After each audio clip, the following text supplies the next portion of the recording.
ਵਾਹਿਗੁਰੂ ਜੀ ਕਾ ਖਾਲਸਾ ਵਾਹਿਗੁਰੂ ਜੀ ਕੀ ਫਤਿਹ। ਅਸਲਾਮ ਵਾਲੇਕਮ ਆਦਾਬ ਅਰਜ਼ ਮਹਾਂ ਤੁਹਾਡੀ ਹੋਸਟ ਅਨਿਲ ਕੌਰ ਤੇ ਮੈਂ TV84 ਦੇ ਸਾਰੇ ਦਰਸ਼ਕਾਂ ਤੇ ਸਰੋਤਿਆਂ ਨੂੰ ਜੀ ਆਇਆਂ ਕਹਿੰਦੀ ਆ ਪ੍ਰੋਗਰਾਮ ਸੱਚੋ ਸੱਚ ਵਿੱਚ ਜਿਹੜੇ ਇਸ ਪ੍ਰੋਗਰਾਮ ਨਾਲ ਦੇਸ਼ਾਂ ਵਿਦੇਸ਼ਾਂ ਤੋਂ ਜੁੜ ਚੁੱਕੇ ਨੇ। ਖਾਲਸਾ ਅਫੇਅਰਸ ਸੈਂਟਰ ਦੇ ਸੰਚਾਲਕ ਡਾਕਟਰ ਅਮਰਜੀਤ ਸਿੰਘ ਜੀ ਰੋਜ਼ਾਨਾ ਦੀ ਤਰ੍ਹਾਂ ਸਟੂਡੀਓ 'ਚ ਮੇਰੇ ਨਾਲ ਮੌਜੂਦ ਨੇ। ਉਹਨਾਂ ਨਾਲ ਗੱਲਬਾਤ ਕਰਕੇ ਅੱਜ ਦੇ ਅਹਿਮ ਇਸ਼ੂਜ਼ ਉੱਪਰ ਉਹਨਾਂ ਦਾ ਤਬਸਰਾ ਜਾਣਦੇ ਹਾਂ। ਜੀ ਡਾਕਟਰ ਸਾਹਿਬ ਵਾਹਿਗੁਰੂ ਜੀ ਕਾ ਖਾਲਸਾ ਵਾਹਿਗੁਰੂ ਜੀ ਕੀ ਫਤਿਹ। हाँ जी नीलम कौर जी ਤੁਹਾਨੂੰ ਵੀ ਤੇ ਦੁਨੀਆ ਭਰ 'ਚ ਬੈਠੇ ਸਾਡੇ ਬਹੁਤ ਹੀ ਪਿਆਰੇ ਸੋਹਣੇ ਸਿਆਣੇ TV84 ਦੇ ਵਿਊਅਰਸ ਨੂੰ ਵੀ ਵਾਹਿਗੁਰੂ ਜੀ ਕਾ ਖਾਲਸਾ ਵਾਹਿਗੁਰੂ ਜੀ ਕੀ ਫਤਿਹ ਤੇ ਸਾਡੇ ਬਹੁਤ ਹੀ ਪਿਆਰੇ ਮੁਸਲਮਾਨ ਭੈਣਾਂ ਭਰਾਵਾਂ ਨੂੰ अस्सलाम वालेकुम। जी डॉक्टर साहब जी आया नु प्रोग्राम सचो सच विच बहुत शुक्रिया जी डॉक्टर साहब। अज 30 दसंबर 2022 17 पो नानकशाही संमत 554 ਦਾ ਦਿਨ ਤੇ ਡਾਕਟਰ ਸਾਹਿਬ ਪ੍ਰੋਗਰਾਮ ਸ਼ੁਰੂ ਕਰਨ ਤੋਂ ਪਹਿਲਾਂ ਆਸੇ ਦਰਸ਼ਕਾਂ ਤੇ ਸਰੋਤਿਆਂ ਨੂੰ ਹਮੇਸ਼ਾ ਤਰ੍ਹਾਂ ਦੱਸਿਓ ਵਿਊਅਰਸ ਜੇ ਤੁਸੀਂ ਹੱਕ ਸੱਚ ਇਨਸਾਫ ਤੇ ਪੈਰਾ ਦਿੰਦਾ ਇੱਕੋ ਇੱਕ ਚੈਨਲ TV84 ਨੂੰ ਦੇਖਣਾ ਚਾਹੁੰਦੇ ਹੋ ਤਾਂ ਤੁਸੀਂ ਦੇਖ ਸਕਦੇ ਹੋ ਸਪੈਕਟਰਮ ਕੇਬਲ RCN ਕੇਬਲ ਬੈਲਫੈਕਟਲ in Canada Roku Jadoo box ਸ਼ਾਵਾ ਫੇਸਬੁੱਕ TV84 ਦੇ ਐਪ ਰਾਹੀਂ online streaming and IP box ਤੇ ਤੁਸੀਂ TV84 ਨੂੰ ਦੇਖ ਸਕਦੇ ਹੋ। ਵਿਊਅਰਸ ਜੇ ਤੁਸੀਂ TV84 ਨਾਲ ਜਾਂ ਪ੍ਰੋਗਰਾਮ ਸੱਚੋ ਸੱਚ ਨਾਲ ਫੇਸਬੁੱਕ ਰਾਹੀਂ ਜੁੜੇ ਤਾਂ ਵੱਧ ਲਾਈਕ ਕਰੋ ਤੇ ਸ਼ੇਅਰ ਕਰੋ ਅਤੇ ਨਾਲ ਹੀ YouTube ਤੇ ਸਬਸਕ੍ਰਾਈਬ ਵੀ ਕਰੋ। ਇਹ ਵੀ ਦੱਸਦੇ ਕਿ ਤੁਸੀਂ TV84 ਦੀ ਐਪ ਨੂੰ Android ਐਂਡ App Store ਤੇ ਡਾਊਨਲੋਡ ਕਰਕੇ ਜੋ TV84 ਦੀ ਲਾਈਵ ਸਟ੍ਰੀਮ ਹੈ ਉਸ ਨੂੰ ਤੁਸੀਂ 24 ਆਵਰਸ ਦੇਖ ਸਕਦੇ ਹੋ। ਸੋ ਵਿਊਅਰਸ ਪ੍ਰੋਗਰਾਮ ਦੀ ਸ਼ੁਰੂਆਤ ਕਰਾਂਗੇ ਹਮੇਸ਼ਾ ਤਰ੍ਹਾਂ ਅੱਜ ਦੀ ਸਪਾਂਸਰਸ਼ਿਪ ਦੇ ਹਵਾਲੇ ਨਾਲ ਕਿ ਅੱਜ ਦੇ ਪ੍ਰੋਗਰਾਮ ਸੱਚੋ ਸੱਚ ਨੂੰ ਸਪਾਂਸਰ ਕੀਤਾ ਗਿਆ ਹੈ ਵਰਜੀਨੀਆ ਤੋਂ ਭੈਣ ਪਰਮਜੀਤ ਕੌਰ ਜੀ ਅਤੇ ਉਹਨਾਂ ਦੇ ਸਮੂਹ ਪਰਿਵਾਰ ਵੱਲੋਂ। ਸੋ ਇਹਨਾਂ ਨੇ ਡਾਕਟਰ ਅਮਰਜੀਤ ਸਿੰਘ ਜੀ ਅਤੇ TV84 ਦੀ ਸਮੁੱਚੀ ਟੀਮ ਦਾ ਧੰਨਵਾਦ ਕੀਤਾ ਹੈ ਕਿ ਤੁਸੀਂ ਨੈਰੇਟਿਵ ਬਿਲਡਿੰਗ ਵਿੱਚ ਚੰਗਾ ਯੋਗਦਾਨ ਪਾ ਰਹੇ ਹੋ ਨੌਜਵਾਨ ਪੀੜ੍ਹੀ ਨੂੰ ਨਾਲ ਜੋੜਨ ਲਈ ਅਤੇ ਹੋਰ ਲੋਕਾਂ ਤੱਕ ਪਹੁੰਚ ਲਈ ਨਵੀਂ ਪ੍ਰੋਗਰਾਮਿੰਗ ਲਿਆਓ ਅਤੇ ਸੋਸ਼ਲ ਮੀਡੀਆ ਸਮੇਤ ਹੋਰ ਸਾਧਨਾਂ ਰਾਹੀਂ ਹੋਰ ਉਪਰਾਲੇ ਕਰੋ। ਇਹੋ ਬੇਨਤੀ ਹੈ। ਸੋ ਗੁਰੂ ਮਹਾਰਾਜ ਚੜ੍ਹਦੀ ਕਲਾ ਬਖਸ਼ਣ। ਸੋ ਅੱਜ ਦੀ ਸਪਾਂਸਰਸ਼ਿਪ ਲਈ ਅਸੀਂ ਭੈਣ ਪਰਮਜੀਤ ਕੌਰ ਜੀ ਦਾ ਤਹਿ ਦਿਲ ਤੋਂ ਧੰਨਵਾਦ ਕਰਦੇ ਹਾਂ ਔਰ ਤੁਹਾਨੂੰ ਵੀ ਅਪੀਲ ਤੇ ਬੇਨਤੀ ਕਰਦੇ ਹਾਂ ਕਿ ਤੁਸੀਂ ਵੀ ਪ੍ਰੋਗਰਾਮ ਸੱਚੋ ਸੱਚ ਨੂੰ ਵੱਧ ਤੋਂ ਵੱਧ ਸਪਾਂਸਰ ਕਰੋ। ਸਪਾਂਸਰਸ਼ਿਪ ਲਈ ਤੁਸੀਂ ਸਾਨੂੰ ਕਾਲ ਕਰ ਸਕਦੇ ਹੋ ਸਾਡੇ ਫੋਨ ਨੰਬਰ ਤੇ 5166191984 ਸੇਮ ਨੰਬਰ ਤੇ WhatsApp ਕਰ ਸਕਦੇ ਹੋ। ਤੁਸੀਂ ਸਾਨੂੰ ਈਮੇਲ ਵੀ ਕਰ ਸਕਦੇ ਹੋ info@tv84.tv ਤੇ। ਸੋ ਵਿਊਅਰਸ ਨਵਾਂ ਸਾਲ ਆਉਣ ਦਾ ਕਾਰਨਰ ਹੈ। ਸੋ ਵਰਾ 2022 ਨੂੰ ਅਲਵਿਦਾ ਕਹਿਣ ਦਾ ਜਿਹੜਾ ਵਕਤ ਹੈ ਉਹ ਆ ਗਿਆ ਹੈ। ਸੋ ਜਿਹੜਾ 2023 ਦੀ ਜਿਹੜੀ ਸੂਹੀ ਸਵੇਰ ਦੀ ਜਿਹੜੀ ਹੈ ਉਹ ਇੰਤਜ਼ਾਰ ਹੈ। ਸੋ ਸਾਰੇ ਲੋਕ ਰਸਮੀ ਤੌਰ ਤੇ ਇੱਕ ਦੂਸਰੇ ਨੂੰ ਨਵਾਂ ਵਰਾ ਮੁਬਾਰਕ ਯਾਨੀ ਕਿ ਹੈਪੀ ਨਿਊ ਈਅਰ ਕਹਿਣਗੇ। ਦਾਵਤਾਂ ਵੀ ਹੋਣਗੀਆਂ ਅਤੇ ਗੁਰਦੁਆਰਿਆਂ ਵਿੱਚ ਜਿਹੜੇ ਵੱਡੇ ਵੱਡੇ ਧਾਰਮਿਕ ਇਕੱਠ ਵੀ। ਸੋ ਆਪਣੀ ਹੋਂਦ ਅਤੇ ਹਸਤੀ ਦੀ ਲੜਾਈ ਵਿੱਚ ਜੂਝ ਰਹੀ ਸਿੱਖ ਕੌਮ ਨੂੰ ਵੀ ਨਵਾਂ ਵਰਾ ਮੁਬਾਰਕ ਹੋਵੇ। ਸੋ ਆਪਾਂ ਤੁਹਾਨੂੰ ਵੀ ਨਵੇਂ ਸਾਲ ਦੀਆਂ ਜਿਹੜੀਆਂ TV84 ਵੱਲੋਂ ਨਵੇਂ ਵਰੇ ਦੀਆਂ ਜਿਹੜੀ ਮੁਬਾਰਕਾਂ ਪੇਸ਼ ਕਰਦੇ ਹਾਂ ਔਰ ਇੱਕ ਨਜ਼ਰ ਖਾਲਿਸਤਾਨ ਲਈ ਕੁਰਬਾਨ ਹੋਏ ਅਤੇ ਜੂਝ ਰਹੇ ਜੁਝਾਰੂਆਂ ਵੱਲ ਵੀ ਸਾਨੂੰ ਫਿਰ ਨਵੇਂ ਵਰੇ ਦੀ ਜਿਹੜੀ ਹੈ ਸਮਝਾਏਗੀ ਕਿ ਸਮਝ ਲੱਗੇਗੀ। ਸੋ ਇਸ ਬਾਰੇ ਆਪਾਂ ਡਾਕਟਰ ਸਾਹਿਬ ਕੋਲੋਂ ਉਹਨਾਂ ਦੇ ਵਿਚਾਰ ਜਾਣਦੇ ਹਾਂ। ਸੋ ਅਸੀਂ ਚਾਹਾਂਗੇ ਕਿ ਤੁਸੀਂ ਨੇ ਇਸੇ ਤਰ੍ਹਾਂ ਬਣੇ ਰਹਿਣਾ। ਦੇਖਣ ਸੁਣ ਲਈ ਤੁਹਾਡਾ ਸਭ ਦਾ ਬਹੁਤ ਬਹੁਤ ਸ਼ੁਕਰੀਆ। ਜੀ ਡਾਕਟਰ ਸਾਹਿਬ ਕੀ ਵਿਚਾਰਾਂ ਨੇ? ਕਿਵੇਂ ਆਖਾਂ ਨਵਾਂ ਵਰਾ ਮੁਬਾਰਕ ਹੋਵੇ। ਬਿਲਕੁਲ ਬਿਲਕੁਲ ਬਿਲਕੁਲ। ਇਹ ਗੱਲ ਕਰਨ ਤੋਂ ਪਹਿਲਾਂ ਅਸੀਂ ਭੈਣ ਜੀ ਪਰਮਜੀਤ ਕੌਰ ਉਹਨਾਂ ਦਾ ਸ਼ੁਕਰੀਆ ਅਦਾ ਕਰਦੇ। ਅੱਛਾ। ਉਹਨਾਂ ਨੇ ਬੜੀ ਸਟਰਗਲ ਦੇ ਨਾਲ ਪ੍ਰੋਫੈਸ਼ਨਲ ਸਕਸੈਸ ਵੀ ਲਈ ਆਪਣੇ ਬੇਟੇ ਕਰਮਵੀਰ ਸਿੰਘ ਨੂੰ ਵੀ ਚੰਗੀ ਤਾਲੀਮ ਦਿੱਤੀ ਔਰ ਗੁਰਸਿੱਖੀ ਵੈਲਿਊਜ਼ ਦੇ ਨਾਲ ਵੀ ਪਰਿਵਾਰ ਜੁੜਿਆ ਹੋਇਆ। ਅੱਛਾ। ਸਾਡੇ ਨਾਲ ਤਾਂ ਉਹੀ ਸਾਂਝ ਜਿਹੜੀ ਵਾਸ਼ਿੰਗਟਨ DC ਨਾਲ 30 ਵਰਿਆਂ ਦੇ ਲਗਭਗ ਦੀ ਹੈ। ਸੋ ਇਸ ਪਰਿਵਾਰ ਨਾਲ ਵੀ ਭਾਈ ਨਰਿੰਦਰ ਸਿੰਘ ਹੋਰਾਂ ਦੀ ਐਕਸਟੈਂਡਡ ਫੈਮਿਲੀ ਹੈ ਔਰ ਆਪ ਬੜੀ ਸਟਰਗਲ ਦੇ ਨਾਲ ਉਹਨਾਂ ਨੇ ਜ਼ਿੰਦਗੀ ਨੂੰ ਜੀਵਿਆ ਕਿਉਂਕਿ ਬੜੀ ਯੰਗ ਉਮਰ 'ਚ ਇਹਨਾਂ ਦੇ ਹਸਬੈਂਡ ਜਿਹੜੇ ਟੈਕਸੀ ਚਲਾਉਂਦੇ ਸਨ ਫੂਲਾ ਸਿੰਘ ਉਹਨਾਂ ਨੂੰ ਕਿਸੇ ਨੇ ਜਿਹੜਾ ਸ਼ੂਟ ਡਾਊਨ ਕਰ ਦਿੱਤਾ ਸੀ ਔਰ ਬੱਚਾ ਛੋਟਾ ਉਦੋਂ 2-3 ਸਾਲ ਦਾ ਸੀ। ਸੋ ਬੜੀ ਸਟਰਗਲ ਕਰਕੇ ਉਹਨਾਂ ਨੇ ਬੱਚੇ ਨੂੰ ਵੀ ਪਾਲਿਆ ਔਰ ਨਾਲ ਦੀ ਨਾਲ ਉਹ ਹੁਣ ਕਾਰੋਬਾਰੀ ਨੇ। ਉਹਨਾਂ ਨੇ ਪੂਰਾ ਜਿੱਥੇ ਪੇਸ਼ੈਂਟ ਟੇਕ ਕੇਅਰ ਹੁੰਦੀ ਹੈ ਔਰ ਘਰਾਂ ਦੇ ਵਿੱਚ ਔਰ ਦੂਸਰੀ ਆਪਣੀ ਸੰਸਥਾ ਬਣਾਈ ਹੋਈ ਹੈ ਔਰ TV84 ਦੇ ਉੱਤੇ ਵੀ ਮਿਹਰਬਾਨ ਹੁੰਦੇ ਨੇ। ਉਹਦੇ ਫੰਡ ਰੇਜ਼ਿੰਗ ਡਿਨਰ ਵੇਲੇ ਵੀ ਉਹਨਾਂ ਨੇ ਕਾਫੀ ਲਿਬਰਲੀ ਡੋਨੇਟ ਕੀਤਾ ਹੈ। ਅਸੀਂ ਸ਼ੁਕਰੀਆ ਅਦਾ ਕਰਦੇ ਹਾਂ। ਔਰ ਬਾਕੀ TV84 ਨੇ ਤਾਂ ਜਿੰਨੇ ਸਾਡੇ ਯਤਨ ਹੁੰਦੇ ਨੇ ਠੀਕ ਹੈ ਕਈ ਵਾਰ ਉਹਨਾਂ ਦੀ ਸ਼ਿਕਾਇਤ ਵੀ ਹੁੰਦੀ ਹੈ ਕਿ ਜਿਹੜਾ ਬਕਸਾ ਉਹਨਾਂ ਕੋਲ ਹੈ ਉਹਦੇ 'ਚ ਰੁਕਾਵਟ ਆ ਜਾਂਦੀ ਹੈ ਔਰ ਹੁਣ ਕੁਝ ਚੀਜ਼ਾਂ ਅਸੀਂ ਐਕਸਪਰਟ ਵੀ ਨਹੀਂ ਹੈ ਤੇ ਕਈ ਚੀਜ਼ਾਂ ਅਸੀਂ ਕਰ ਵੀ ਨਹੀਂ ਪਾਉਂਦੇ ਹਾਂ ਜੀ। ਲੇਕਿਨ ਕੋਸ਼ਿਸ਼ ਸਾਡੀ ਇਹ ਜ਼ਰੂਰ ਹੋਏਗੀ ਘੱਟੋ ਘੱਟ ਆਉਣ ਵਾਲੇ ਵਰ੍ਹੇ 'ਚ ਕਿ ਜਿਹੜੀਆਂ ਕਮੀਆਂ ਕਮਜ਼ੋਰੀਆਂ ਸਾਡੇ ਜਿਹੜਾ ਨੋਟਿਸ ਲਿਆਂਦੀਆਂ ਗਈਆਂ ਉਹਨਾਂ ਨੂੰ ਅਸੀਂ ਦੂਰ ਕਰੀਏ। ਬਿਲਕੁਲ, ਔਰ ਬਹੁਤ ਬਹੁਤ ਸ਼ੁਕਰੀਆ ਜੀ। ਗੱਲ ਵਕਤ ਦੀ, ਵੈਸੇ ਰੱਬ ਦੇ ਘਰ ਵਿੱਚ ਕੋਈ ਨਵਾਂ ਜਾਂ ਕੋਈ ਪੁਰਾਣਾ ਸਾਲ ਨਹੀਂ ਹੁੰਦਾ। ਬਿਲਕੁਲ, ਵੈਸੇ ਰੱਬ ਦੇ ਬਣਾਏ ਹੋਏ ਸਮੇਂ, ਦੇਸ਼ ਕਾਲ ਜਿਹਨੂੰ ਅਸੀਂ ਟਾਈਮ ਸਪੇਸ ਕਹਿੰਦੇ ਹਾਂ, ਉਹਦੇ 'ਚ ਵੀ ਕੋਈ ਹੱਦਬੰਦੀ ਨਹੀਂ ਹੈ। ਕਿਉਂਕਿ ਜੇ ਅਸੀਂ ਕੁੱਲ ਕਾਇਨਾਤ ਨੂੰ ਦੇਖੀਏ, ਜਦੋਂ ਅਸੀਂ ਆਪਣੀ ਗੱਲ ਕਰਦੇ ਹਾਂ, ਸਾਡੀ ਤਾਂ ਇੱਕ ਨਿੱਕੀ ਜਿਹੀ ਧਰਤੀ ਹੈ ਜਿਸ ਦੇ ਉੱਤੇ 8 ਬਿਲੀਅਨ ਲੋਕ ਹੁਣ ਰਹਿੰਦੇ ਨੇ, ਜਿਹਦਾ 2 ਹਿੱਸੇ ਪਾਣੀ ਹੈ, 1 ਹਿੱਸਾ ਧਰਤੀ ਹੈ।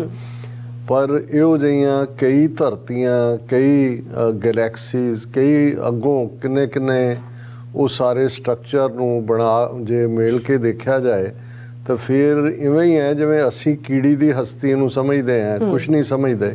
ਇਵੇਂ ਸਾਡੀ ਹਸਤੀ ਕੁਛ ਵੀ ਨਹੀਂ ਹੈ। ਔਰ ਨਿਰੰਕਾਰ ਵਾਹਿਗੁਰੂ ਜਿਸ ਨੇ ਸਾਰੀ ਕਾਇਨਾਤ ਬਣਾਈ ਹੈ, ਇਹ ਸਾਰੇ ਧਰਤੀਆਂ, ਅਸਮਾਨ, ਗੈਲੈਕਸੀਜ਼, ਕਾਸਮੋਸ, ਜਿਸ ਨੂੰ ਗੁਰੂ ਸਾਹਿਬ ਨੇ ਫਰਮਾਇਆ ਸਗਲ ਸਮਗਰੀ ਤੁਮਰੇ ਸੂਤਰ ਧਾਰੀ, ਤੁਮ ਤੇ ਹੋਏ ਸੋ ਆਗਿਆਕਾਰੀ, ਤੁਮਰੀ ਗਤ ਮਿਤ ਤੁਮ ਹੀ ਜਾਣੀ, ਨਾਨਕ ਦਾਸ ਸਦਾ ਕੁਰਬਾਨੀ। ਸਗਲ ਸਮਗਰੀ ਤੁਮਰੇ ਸੂਤਰ ਧਾਰੀ, ਸੂਤਰ ਧਾਗੇ ਨੂੰ ਕਹਿੰਦੇ ਨੇ। ਜਿਵੇਂ ਅਸੀਂ ਕੋਈ ਮਣਕਿਆਂ ਦੀ ਮਾਲਾ ਬਣਾਉਂਦੇ ਆ ਜਾਂ ਫੁੱਲਾਂ ਦੀ ਮਾਲਾ ਬਣਾਉਂਦੇ ਆ, ਅਸੀਂ ਉਸ ਦੇ ਵਿੱਚ ਪਰੋਂਦੇ ਆ। ਲੇਕਿਨ ਹੱਥ ਸੂਈ ਵੀ ਸਾਡੇ ਕੋਲ ਹੁੰਦੀ ਹੈ, ਧਾਗਾ ਵੀ ਸਾਡੇ ਕੋਲ ਹੁੰਦਾ ਹੈ, ਔਰ ਉਸ ਦੇ ਵਿੱਚ ਅਸੀਂ ਉਸ ਨੂੰ ਪਰੋਂਦੇ ਆ, ਉਸ ਚੀਜ਼ ਨੂੰ। ਸੋ ਇਹ ਜਿਹੜੀ ਸਾਰੀ ਕਾਇਨਾਤ ਹੈ, ਇਹ ਉਸ ਵਾਹਿਗੁਰੂ ਦੀ ਬਣਾਈ ਹੋਈ ਜਿਹੜੀ ਹੈ ਸਾਰੀ ਕਾਇਨਾਤ ਹੈ। ਔਰ ਇਹ ਸਾਰੀ ਸਮਗਰੀ ਜਿਵੇਂ ਇਹ ਸਾਰਾ ਸਾਜ਼ੋ ਸਮਾਨ ਹੈ, ਇੱਕ ਸੂਤਰ ਵਿੱਚ ਬੱਝੀ ਹੋਈ ਹੈ। ਇਹ ਤੁਮਰੇ ਸੂਤਰ, ਉਸ ਵਾਹਿਗੁਰੂ ਦੇ ਸੂਤਰ ਦੇ ਵਿੱਚ ਬੱਝੀ ਹੋਈ ਹੈ। ਉਸ ਨੂੰ ਭਾਵੇਂ ਸਾਇੰਸਦਾਨ ਜਾਂ ਦੂਸਰੇ ਲੋਕ, ਕੋਈ ਐਸਟ੍ਰੋਨੋਮੀ, ਕੋਈ ਐਸਟ੍ਰੋਲੋਜੀ, ਕੋਈ ਦੂਸਰੇ ਦੇਖਣ ਦੀ, ਪਰਖਣ ਦੀ, ਉਸ ਦੇ ਉੱਤੇ ਕਿਆਸ ਰਾਈਆਂ ਕਰਨ ਦੀ, ਭਵਿੱਖਬਾਣੀਆਂ ਕਰਨ ਦੀ, ਨਜੂਮੀ ਜੋਤਸ਼ੀ ਆਪਣਾ ਸਾਰਾ ਵਾਹ ਟਿਲ ਲਾਉਂਦੇ ਨੇ। ਪਰ ਅਲਟੀਮੇਟਲੀ ਗੁਰੂ ਸਾਹਿਬ ਨੇ ਇਹੀ ਯਾਦ ਦਹਾਨੀ ਕਰਵਾਈ ਕਿ ਅੰਤ ਨਾ ਸਿਫਤੀ ਕਹਿਣ ਨਾ ਅੰਤ, ਅੰਤ ਨਾ ਕਰਨ ਹੈ ਦੇਣ ਨਾ ਅੰਤ, ਅੰਤ ਨਾ ਵੇਖਣ ਸੁਣਨ, ਇਨਫਿਨਿਟ ਇਨਫਿਨਿਟ ਇਨਫਿਨਿਟ। ਲੇਕਿਨ ਜਦੋਂ ਅਸੀਂ ਆਪਣੀ ਧਰਤੀ ਦੀ ਗੱਲ ਕਰਦੇ, ਫਿਰ ਜ਼ਾਹਰ ਹੈ ਕਿ ਲਗਭਗ 8-10 ਹਜ਼ਾਰ ਸਾਲ ਦੀ ਜਦੋਂ ਤੋਂ ਸਿਵਲਾਈਜੇਸ਼ਨਲ ਹਿਸਟਰੀ ਸ਼ੁਰੂ ਹੋਈ, ਜਦੋਂ ਅਸੀਂ ਵਕਤ ਕਹਿੰਦੇ ਹਾਂ, ਵੈਸੇ ਤਾਂ ਕਈ ਬਿਲੀਅਨ ਈਅਰਸ ਪਹਿਲਾਂ ਕਿਵੇਂ ਧਰਤੀ ਹੋਂਦ 'ਚ ਆਈ, ਇਸ ਨੂੰ ਲੈ ਕੇ ਹੁਣ ਬਿਗ ਬੈਂਗ ਥਿਊਰੀ, ਉਸ ਨੂੰ ਕਾਫੀ ਮਾਨਤਾ ਦਿੱਤੀ ਜਾਂਦੀ ਹੈ। ਕਿਵੇਂ ਧਰਤੀ ਬਣੀ ਕਿਵੇਂ ਸੀ, ਉਹ ਗੁਰੂ ਸਾਹਿਬ ਨੇ ਦੋਨੋਂ ਹੀ ਪਾਰਟ ਜਿਹੜੇ ਅੱਜ ਜਦੋਂ ਅਸੀਂ ਰਿਸਰਚ ਦੇ ਐਂਗਲ ਤੋਂ ਦੇਖੀਏ, ਜਾਂ ਜਦੋਂ ਗੁਰੂ ਸਾਹਿਬ ਨੇ ਇਹ ਫਰਮਾਇਆ ਕਿ ਕੀਤਾ ਪਸਾਓ ਏਕੋ ਕਵਾਓ, ਤਿਸ ਤੇ ਹੋਏ ਲੱਖ ਦਰਿਆਓ, ਕਿ ਉਹਨੇ ਇਹ ਸਾਰਾ ਜਿਹੜਾ ਪਸਾਰਾ ਕੀਤਾ, ਕੁਆਣਾ ਬੋਲਣ ਨੂੰ ਕਹਿੰਦੇ ਨੇ, ਕਿ ਇੱਕੋ ਬੋਲ ਦੇ ਨਾਲ ਇੱਕੋ ਵਾਰ ਉਹ ਬੋਲਿਆ ਤੇ ਇਹ ਸਾਰਾ ਪਸਾਰਾ ਜਿਹੜਾ ਹੈ ਉਹ ਹੋਇਆ। ਤੇ ਇਹ ਵੀ ਯਾਦ ਦਹਾਨੀ ਕਰਵਾਈ ਕਿ ਕਈ ਵਾਰ ਪਸਰਿਓ ਪਾਸਾਰਾ, ਔਰ ਇਹ ਵੀ ਯਾਦ ਦਹਾਨੀ ਕਰਵਾਈ ਕਿ ਕਦੇ ਉਹ ਇਕੱਠਾ ਹੋ ਜਾਂਦਾ ਹੈ, ਕਹੂੰ ਫੂਲ ਰਾਜਾ ਹੋਵੇ ਬੈਠਾ, ਕਹੂੰ ਸਿਮਟ ਪਿਓ ਸ਼ੰਕਰ ਇਕੱਠਾ, ਸਗਰੀ ਸ੍ਰਿਸ਼ਟ ਦਿਖਾਏ ਅਚੰਭਵ, ਆਦ ਜੁਗਾਦ ਸਰੂਪ ਸਵਯੰ ਭਵ। ਇਹ ਉਸ ਵਾਹਿਗੁਰੂ ਦੀ ਕਾਇਨਾਤ ਜਿਸ ਚੋਂ ਇਹ ਧਰਤੀ ਨਿਕਲੀ, ਉਹ ਕਦੋਂ ਇਸ ਨੂੰ ਸਮੇਟ ਦਿੰਦਾ ਹੈ, ਕਦੋਂ ਇਸ ਨੂੰ ਖੋਲ ਦਿੰਦਾ ਹੈ, ਇਹ ਉਸ ਦੀ ਇਵੇਂ ਹੀ ਹੈ ਜਿਵੇਂ ਬਾਜ਼ੀਗਰ ਡੰਫ ਬਜਾਈ ਸਭ ਖਲਕ ਤਮਾਸ਼ੇ ਆਈ। ਔਰ ਇਸੇ ਲਈ ਜਦੋਂ ਅਸੀਂ ਗੁਰੂ ਸਾਹਿਬ ਨੇ ਵੀ ਫਰਮਾਇਆ ਵੇਖਣ ਆਇਓ ਦੇਖਣ ਆਇਓ ਜਗਤ ਤਮਾਸ਼ਾ, ਸੋ ਇੱਕ ਤਮਾਸ਼ੇ ਵਾਂਗ ਹੈ, ਜਿਵੇਂ ਮਦਾਰੀ ਆਪਣੀਆਂ ਚੀਜ਼ਾਂ ਖਿਲਾਰਦਾ ਹੈ, ਤਮਾਸ਼ੇ ਵਾਲੇ ਦੇਖ ਜਾਂਦੇ ਨੇ, ਫਿਰ ਉਹ ਇਕੱਠੀ ਕਰਕੇ ਲੈ ਜਾਂਦਾ। ਹੁਣ ਉਸ ਦੇ ਵਿੱਚ ਸਾਡੀ ਧਰਤੀ, ਜਿਸ ਦੇ ਵਿੱਚ ਜਦੋਂ ਤੱਕ ਇਨਸਾਨ ਨੇ ਦਰਿਆਵਾਂ ਦੇ ਕੰਢੇ ਰਹਿਣਾ ਸ਼ੁਰੂ ਕੀਤਾ, ਜ਼ਿੰਦਗੀ ਦੀ ਸ਼ੁਰੂਆਤ ਹੋਈ, ਔਰ ਉਸ ਨੇ ਸੂਰਜ ਦੇ ਨਾਲ ਬਹੁਤ ਕੁਝ ਜੁੜਿਆ ਹੋਇਆ। ਵੈਸੇ ਤਾਂ ਐਸੀਆਂ ਵੀ ਥਾਵਾਂ ਨੇ ਜਿੱਥੇ 6-6 ਮਹੀਨੇ ਸੂਰਜ ਚੜ੍ਹਦਾ ਹੈ ਤੇ 6 ਮਹੀਨੇ ਹਨੇਰਾ ਰਹਿੰਦਾ ਹੈ। ਲੇਕਿਨ ਜਦੋਂ ਅੱਜ ਅਸੀਂ ਦੁਨੀਆ ਦੇ ਸਾਰੇ ਕੰਟੀਨੈਂਟਸ ਦੀ ਗੱਲ ਕਰਦੇ ਹਾਂ ਤੇ ਜ਼ਿੰਦਗੀ ਦੀ ਧੜਕਣ ਦੇ ਲਈ ਸੂਰਜ, ਦਿਨ ਦੇ ਚੜ੍ਹਾਅ ਲਈ ਵੀ ਸੂਰਜ, ਸਾਡੀ ਊਰਜਾ ਲਈ ਵੀ ਸੂਰਜ, ਤੇ ਸੂਰਜ ਦੇ ਦੁਆਲੇ ਹੀ ਸਾਰਾ ਕੁਝ ਘੁੰਮਦਾ ਹੈ। ਰੁੱਤਾਂ ਵੀ ਸੂਰਜ ਨਾਲ ਜੁੜੀਆਂ ਹੋਈਆਂ। ਇਸੇ ਲਈ ਜਦੋਂ ਅਸੀਂ ਸੋਹਿਲਾ ਸਾਹਿਬ ਪੜ੍ਹਦੇ ਹਾਂ, ਔਰ ਬੜਾ ਇਹ ਖੂਬਸੂਰਤ ਸ਼ਬਦ ਮੈਨੂੰ ਇਹ ਯਾਦ ਦਹਾਨੀ ਕਰਵਾਉਂਦਾ। ਅੱਜ ਤਾਂ ਅਸੀਂ ਸਾਲ, ਮਹੀਨੇ, ਦਿਨ, ਘੰਟੇ, ਮਿੰਟ, ਸੈਕਿੰਡ, ਇਹ ਸਾਡੀ ਡਿਵੀਜ਼ਨ ਹੈ। ਪਰ ਜਦੋਂ ਗੁਰੂ ਸਾਹਿਬ ਨੇ ਬਾਣੀ ਉਚਾਰੀ, ਜਿਹੜੀ ਉਸ ਖਿੱਤੇ ਦੇ ਵਿੱਚ ਸਮੇਂ ਦੀ ਡਿਵੀਜ਼ਨ ਸੀ, ਉਹਨੂੰ ਗੁਰੂ ਸਾਹਿਬ ਨੇ ਬਿਆਨਿਆ, ਵਿਸਵੇ ਚਸਿਆ ਘੜੀਆਂ ਪਹਿਰਾਂ, ਥਿੱਤੀ ਵਾਰੀ ਮਾਓ ਹੋਆ, ਸੂਰਜ ਏਕੋ ਰੁੱਤ ਅਨੇਕ, ਨਾਨਕ ਕਰਤੇ ਕੇ ਕੀਤੇ ਵੇਸ। ਹੁਣ ਵੇਸ ਅਸੀਂ ਪਹਿਰਾਵੇ ਨੂੰ ਕਹਿੰਦੇ ਹਾਂ, ਵੇਸ਼ ਭੂਸ਼ਾ ਵੀ ਲਫ਼ਜ਼ ਹਿੰਦੀ ਜਾਂ ਪੰਜਾਬੀ ਦੇ ਵਿੱਚ ਇਸਤੇਮਾਲ ਹੁੰਦਾ ਹੈ ਕਿ ਵਾਹਿਗੁਰੂ ਕਿਵੇਂ ਕੱਪੜੇ ਬਦਲਦਾ ਹੈ। ਰੁੱਤਾਂ ਉਹਦੇ ਕੱਪੜੇ ਨੇ, ਨਾਨਕ ਕਰਤੇ ਕੇ ਕੀਤੇ ਵੇਸ, ਕਿੰਨੇ ਉਹਦੇ ਪਹਿਰਾਵੇ ਨੇ। ਸੂਰਜ ਏਕੋ, ਹੁਣ ਕਿਉਂਕਿ ਹਰ ਧਰਤੀ ਦਾ ਆਪਣਾ ਸੂਰਜ ਹੈ, ਕੱਲਾ ਇੱਕ ਸੂਰਜ ਨਹੀਂ ਹੈ, ਜਿੰਨੀਆਂ millions and millions and million ਉਹਨਾਂ ਦੇ ਆਪਣੇ ਸੂਰਜ ਨੇ। ਸਾਡੀ ਧਰਤੀ ਦਾ ਇੱਕੋ ਸੂਰਜ ਹੈ ਤੇ ਉਹਦੇ ਧਰਤੀ ਉਹਦੇ ਦੁਆਲੇ ਘੁੰਮਦੀ ਹੈ, ਔਰ ਉਸ ਦੇ ਨਾਲ ਦਿਨ ਔਰ ਰਾਤ ਜੁੜੀ ਹੋਈ ਹੈ। ਜ਼ਿੰਦਗੀ ਦਾ ਜਿਹੜਾ ਡਿਵੀਜ਼ਨ ਹੈ ਵਕਤ ਦਾ, ਉਹ ਇਸ ਨਾਲ ਹੀ, ਔਰ ਉਸ ਦੇ ਸਭ ਤੋਂ ਛੋਟੀ ਯੂਨਿਟ ਵਿਸਾ ਸੀ, ਫਿਰ ਚਸਾ ਸੀ, ਫਿਰ ਘੜੀ 24 ਮਿੰਟ ਦੀ ਬਣਦੀ ਸੀ, ਫਿਰ ਪੈਰ ਬਣਦਾ ਸੀ, 8 ਪੈਰ, 4 ਪੈਰ ਦਿਨ, 4 ਪੈਰ ਰਾਤ, ਵਿਸਵੇ ਚਸਿਆ ਘੜੀਆਂ ਪਹਿਰਾਂ, ਫਿਰ ਥਿਤ ਤੇ ਵਾ। ਥਿੱਤਾਂ ਜਿਹੜੀ ਵਧੀ ਤੇ ਸੁਧੀ, ਇਹ ਚੰਦਰਮਾ ਦੇ ਨਾਲ ਜੁੜੀਆਂ ਹੋਈਆਂ ਨੇ। ਇਸ ਲਈ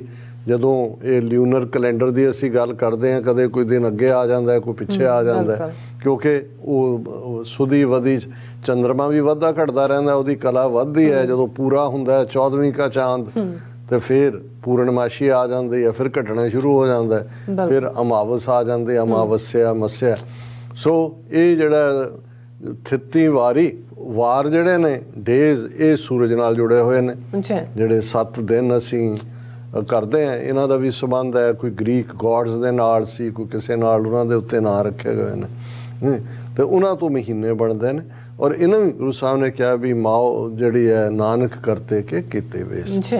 ਹੁਣ ਆ ਜਾਈਏ ਅੰਗਰੇਜ਼ੀ ਕੈਲੰਡਰ, 2022 ਦਾ ਖਾਤਮਾ, ਔਰ ਇਸ ਵੀ ਕੋਈ ਸ਼ੱਕ ਨਹੀਂ ਹੈ ਵੀ ਇਹ ਕੈਲੰਡਰ ਵੀ ਮੌਜੂਦਾ ਤੱਕ ਪਹੁੰਚਣ ਤੋਂ ਪਹਿਲਾਂ ਕਈ ਪੜਾਵਾਂ ਚੋਂ ਗੁਜ਼ਰਿਆ। ਪਰ ਇੱਕ ਗੱਲ ਜ਼ਾਹਰ ਹੈ ਕਿ ਜਦੋਂ ਅਸੀਂ 2022 ਲਿਖਦੇ ਹਾਂ, ਅੱਜ ਦੀ ਡੇਟ ਦਾ ਅਸੀਂ ਗੱਲ ਕਰ ਰਹੇ ਹਾਂ, ਫਿਰ 2023 ਆਏਗਾ, ਤਾਂ ਉਹਦੇ ਨਾਲ AD ਲਿਖਿਆ ਜਾਂਦਾ, ਜਿਹੜਾ ਸਾਲ ਚੱਲ ਰਿਹਾ ਹੁੰਦਾ ਹੈ ਉਹ AD ਹੈ। ਹੁਣ ਇਹ anno domini, in the year of our lord. ਔਰ ਜਦੋਂ ਜਿਹੜੇ 2022 ਤੋਂ ਪਹਿਲਾਂ ਜਿਹੜਾ ਜੀਸਸ ਦੇ ਜਨਮ, ਉਹਨੂੰ BC ਲਿਖਿਆ ਜਾਂਦਾ ਸੀ, ਜਾਂ ਲਿਖਿਆ ਜਾਂਦਾ ਬਿਫੋਰ ਕ੍ਰਾਈਸਟ। ਸੋ ਇਸ ਚੋਂ ਵੀ ਇੱਕ ਗੱਲ ਸਾਬਤ ਹੁੰਦੀ ਹੈ, ਜਦੋਂ ਅਸੀਂ ਕੈਲੰਡਰਾਂ ਦਾ ਵੀ ਜ਼ਿਕਰ ਕਰਦੇ ਹਾਂ ਜਾਂ ਨਾਨਕਸ਼ਾਹੀ ਕੈਲੰਡਰ ਦਾ ਜ਼ਿਕਰ ਕਰਦੇ ਹਾਂ, ਤੇ ਕੈਲੰਡਰ ਵੀ ਉਹਨਾਂ ਕੌਮਾਂ ਦੇ ਚੱਲਦੇ ਨੇ ਜਿਹੜੀਆਂ ਕੌਮਾਂ ਰਾਜ ਸ਼ਕਤੀ ਮਾਣਦੀਆਂ ਨੇ, ਜਿਨ੍ਹਾਂ ਕੋਲ ਸਿਆਸੀ ਤਾਕਤ ਹੁੰਦੀ ਹੈ, ਜਿਨ੍ਹਾਂ ਦਾ ਸਿੱਕਾ ਚੱਲਦਾ ਹੈ। ਹੁਣ ਕਿੱਥੇ ਜੀਸਸ ਕ੍ਰਾਈਸਟ, ਜਦੋਂ ਉਹਨਾਂ ਨੂੰ ਕਰੂਸੀਫਾਈ ਕੀਤਾ ਜਾਂਦਾ, ਉਹਨਾਂ ਦੇ ਨਾਲ 2 ਹੋਰ ਕ੍ਰਿਮੀਨਲ ਵੀ ਜਿਹੜੇ ਨੇ ਲਟਕਾਏ ਜਾਂਦੇ ਨੇ, ਦੱਸਣ ਦੇ ਲਈ ਕਿ ਭਾਈ ਇਹ ਇੱਕ ਆਰਡੀਨਰੀ ਕ੍ਰਾਈਮ ਸੀ ਔਰ ਇਹ ਬਲੈਸਫੇਮੀ ਕੀਤੀ, ਕਿਉਂਕਿ ਇਹਨੇ ਡਿਕਲੇਅਰ ਕੀਤਾ ਕਿ ਮੈਂ ਸਨ ਆਫ ਗॉड ਹੈ। ਔਰ ਜੂਸ ਨੇ ਉਹਦੇ ਤੇ ਰਿਲੀਜੀਅਸ ਬਲੈਸਫੇਮੀ ਦਾ ਚਾਰਜ ਲਾਇਆ। ਜੂਇਸ਼ ਜਿਹੜੀ ਕੌਂਸਲ ਸੀ ਰਿਲੀਜੀਅਸ, ਉਹਨਾਂ ਨੇ ਸਜ਼ਾ ਯਾਫਤਾ ਕੀਤਾ। ਔਰ ਰੋਮਨ ਐਂਪਰਰ ਨੇ ਆਪਣੇ ਹੱਥ ਜਿਹੜੇ ਨੇ ਉਹ ਚਰਮਚੀ 'ਚ ਧੋ ਕੇ ਕਿਹਾ ਕਿ I am washing my hands of this sin. ਹੁਣ ਉਦੋਂ ਤੱਕ, ਉਸ ਤੋਂ 70 ਸਾਲ ਬਾਅਦ ਤੱਕ ਵੀ ਕੋਈ ਬਹੁਤਾ ਨਹੀਂ ਸੀ। ਹਾਂ, ਜਦੋਂ ਰੋਮਨ ਐਂਪਾਇਰ ਨੇ ਪੋਲੀਟੀਕਲ ਕੰਪਲਸ਼ਨ 'ਚੋਂ ਕ੍ਰਿਸਚੀਅਨਿਟੀ ਅਡਾਪਟ ਕੀਤੀ ਔਰ ਹੌਲੀ ਇਹ ਫੈਲਦੀ ਚਲੀ ਗਈ। ਅੱਜ ਦੁਨੀਆ ਦਾ ਸਭ ਤੋਂ ਵੱਡਾ ਧਰਮ ਜਿਹੜਾ ਕ੍ਰਿਸਚੀਅਨਿਟੀ ਹੈ, ਲਗਭਗ 2.5 ਬਿਲੀਅਨ ਲੋਕ, ਹਰ ਚੌਥਾ ਬੰਦਾ ਜਿਹੜਾ ਉਹ ਕ੍ਰਿਸਚਨ ਹੈ। ਔਰ ਫਿਰ ਉਹਨਾਂ ਦਾ ਰਾਜ ਦੇ ਨਾਲ ਸਨ ਵੀ ਉਹਨਾਂ ਦੇ ਬਣ ਗਏ। ਇਸ ਲਈ ਅਸੀਂ ਇਹਨਾਂ ਦੇ ਹੀ ਨਵੇਂ ਸਾਲ ਨੂੰ, ਜਿਹੜਾ ਕਿਉਂਕਿ ਦੁਨੀਆ ਤੇ ਯੂਰਪ ਰੂਲ ਕਰਦਾ ਹੈ, ਉਸ ਨੂੰ ਹੀ ਅਸੀਂ ਸੈਲੀਬ੍ਰੇਟ ਕਰਦੇ ਹਾਂ। ਇਸੇ ਤਰ੍ਹਾਂ ਜੇ ਅਸੀਂ ਇਸਲਾਮ ਦੇ ਹਵਾਲੇ ਨਾਲ ਦੇਖੀਏ, ਜਿਨ੍ਹਾਂ ਦੇ ਵਿੱਚ ਹਿਜਰੀ ਸੰਮਤ, ਜਦੋਂ ਹਜ਼ਰਤ ਸਾਹਿਬ ਨੇ ਆਪਣੇ ਫਾਲੋਅਰਸ ਦੇ ਨਾਲ ਮੱਕੇ ਤੋਂ ਮਦੀਨੇ ਹਿਜਰਤ ਕੀਤੀ, ਉੱਥੋਂ ਮਦੀਨੇ ਗਏ ਔਰ ਲੇਟਰ ਔਨ ਜਦੋਂ ਇਸਲਾਮਿਕ ਪਾਵਰ ਐਸਟੈਬਲਿਸ਼ ਹੋਈ, ਪੋਲੀਟੀਕਲ ਪਾਵਰ ਉਹਨਾਂ ਦੇ ਕੋਲ ਆਈ, ਤੇ ਉਹਨਾਂ ਨੇ ਉਸ ਦਿਨ ਨੂੰ, ਉਸ ਲਿਊਨਰ ਕੈਲੰਡਰ ਹੈ ਹਿਜਰੀ, ਪਰ ਕੱਟ ਆਫ ਉਹੀ ਟਾਈਮ ਹੈ ਜਦੋਂ ਉਹ ਮਾਈਗ੍ਰੇਟ ਹਿਜਰਤ ਕਰਕੇ ਮਦੀਨੇ ਗਏ ਸੀ। ਇਹ ਇਸਲਾਮਿਕ ਕੈਲੰਡਰ ਹੈ ਔਰ ਇਵੇਂ ਹੀ ਬਾਕੀ ਧਰਮਾਂ ਦੇ ਨਾਲ ਜਾਂ ਸੱਭਿਅਤਾਵਾਂ ਨਾਲ ਵੀ ਜੁੜੀ ਕਹਾਣੀ ਹੈ।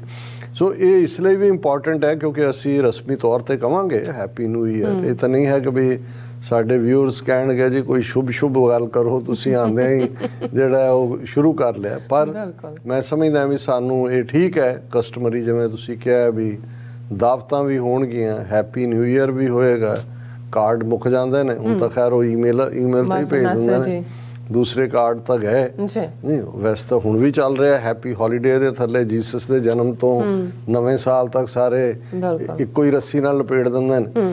ਪਰ ਸਾਡੇ ਲਈ ਕਿਉਂਕਿ ਜਿਹੜੀਆਂ ਕੌਮਾਂ ਆਪਣੀ ਹੋਂਦ ਦੀ ਲੜਾਈ ਲੜ ਰਹੀਆਂ ਹੁੰਦੀਆਂ ਨੇ, ਆਪਣੀ ਟੂ ਬੀ ਔਰ ਨਾਟ ਟੂ ਬੀ ਉਸ ਮੁਕਾਮ ਤੇ ਆ ਕੇ ਖੜੀਆਂ ਹੁੰਦੀਆਂ, ਉਹਨਾਂ ਦੇ ਲਈ ਅਸੀਂ ਜਿਨ੍ਹਾਂ ਸੁਸਾਇਟੀਜ਼ 'ਚ ਆਏ ਹਾਂ ਔਰ ਸ਼ਾਇਦ ਇਹ ਸਿੱਖ ਧਰਮ ਦੀ ਇੱਕ ਖੂਬਸੂਰਤੀ ਵੀ ਹੈ ਜਾਂ ਕਈ ਵਾਰ ਇਹ ਸਾਡੀ ਕਮਜ਼ੋਰੀ ਵੀ ਬਣ ਜਾਂਦੀ ਹੈ ਕਿ ਅਸੀਂ ਹਰ ਇੱਕ ਦੀ ਸੈਲੀਬ੍ਰੇਸ਼ਨ 'ਚ ਸ਼ਾਮਲ ਹੁੰਦੇ ਕਈ ਵਾਰ ਭੁੱਲ ਹੀ ਜਾਂਦੇ ਹਾਂ ਕਿ ਆਪਣੇ ਤੇ ਗੈਰ 'ਚ ਫਰਕ ਕੀ ਹੈ।